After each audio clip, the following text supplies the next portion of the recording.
Europe 1. Le grand direct des médias en direct de Marrakech ce matin avec Pat. Ah, qu'est-ce que je raconte? Thomas Joubert. Alors c'est nous qui sommes loin du micro, mais c'est vous qui êtes à l'ouest, ma chère Julie, ce matin. Complètement. Allez, c'est l'heure du décryptage de Jérôme Ivanichenko. Oui. On va reprendre un petit peu notre sérieux avec l'éviction de Stéphane Guillon qu'on a pris en début de semaine. Éviction du groupe Canal+. Stéphane Guillon débarqué donc de l'émission Salut les Terriens. Et dans un message posté sur Facebook hier, l'humoriste a décidé de faire une mise au point, Jérôme Ivanichenko. Oui, il met les points sur les i, il met les barres sur les t et il livre sa version des faits. Là où C8 évoque un renouvellement des visages, Stéphane Guillon voit plutôt une sanction, une forme de représailles. Pour lui, la seule responsable de son éviction, c'est sa liberté de ton. Elle est même le cœur du problème selon lui. Si Stéphane Guillon n'utilise pas le mot censure dans son message, on sent bien qu'il y pense très fort.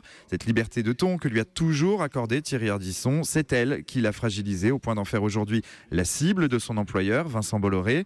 Un employeur qu'il n'a pas ménagé ces derniers mois. Il a critiqué ouvertement ses choix stratégiques et la manière dont il imposait sa patte sur le groupe Canal+, notamment pendant la grève des salariés d'ITélé. Et Stéphane Guillon de s'interroger, peut-on rire de tout et de tout le monde et s'arrêter quand cela touche aux intérêts du groupe qui vous emploie? Pour lui, il n'en était pas question, il en allait tout simplement de sa crédibilité. Cette liberté de ton qu'il chérit tant, Stéphane Guillon n'aura pas le loisir d'en user lors de sa chronique samedi prochain dans le dernier numéro de la saison de Salut les Terriens. Pour une raison très simple, l'émission a été enregistrée jeudi dernier, il y a tout juste une semaine. Ce jour-là, il ignorait encore qu'il serait débarqué.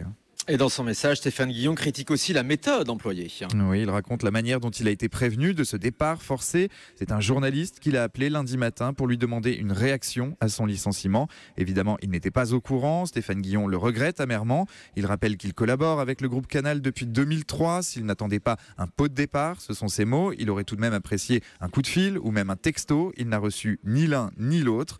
Dans son message, il s'amuse enfin de la décision de C8 de diffuser son nouveau spectacle à la rentrée prochaine.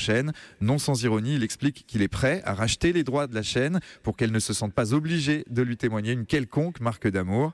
Dans cette lettre ouverte publiée sur Facebook, Stéphane Guillon donne un peu le sentiment de se victimiser, une fois de plus, pourrait-on dire. Pour l'humoriste, les mêmes causes produisent les mêmes effets. On se souvient qu'en 2010, il était licencié de France Inter après avoir critiqué ouvertement Jean Lucas, patron de Radio France à l'époque. 7 ans plus tard, c'est Vincent Bolloré qui le débarque pour des raisons similaires. Ménager la chèvre et le chou, Stéphane Guillon ne sait pas le faire. Son public adore. Ses employeurs, eux, ont un peu plus de mal à l'accepter. Oui, c'est ça. On a l'impression que c'est un petit peu sa spécialité de se faire virer de partout. Merci beaucoup, Jérôme Ivanichenko, pour cet éclairage.